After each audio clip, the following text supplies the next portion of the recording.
তোর সাহস কত বড় যে তুই আমার জামাইয়ের গলায় গামছা দেস? তুই আমার মারলি কেন?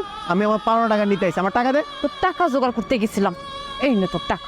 আমি তোরে দেখানি, তুই আমারে মারছস না? আরেকটা থাপ্পড় যদি না খেতে চাস এই মুহূর্তে আমার বাড়ির স্যার। কে মিজান না? হ, কে? মেম্বারশিপ। আসসালামু আলাইকুম মেম্বার সাহেব, কেমন আছেন? ওয়ালাইকুম আসসালাম। তোর বউ না কি কামালটা মারছে? মারছি, একটা থাপ্পড় মারছি। কেন থাপ্পড়ে হয় নাই? হাও তো মানুষের বাড়িতে জিয়ের কাজ করে শরীরের মধ্যে এত গোসা আসে করতে। ওর সাহস হইলো কেমনে সবার সামনে আমার জামাইয়ের গলায় গামছা পরায় টাইনা নিয়ে যাইতে? ওর দোকানে বাকি খাই, সুদে খাই না কিন্তু।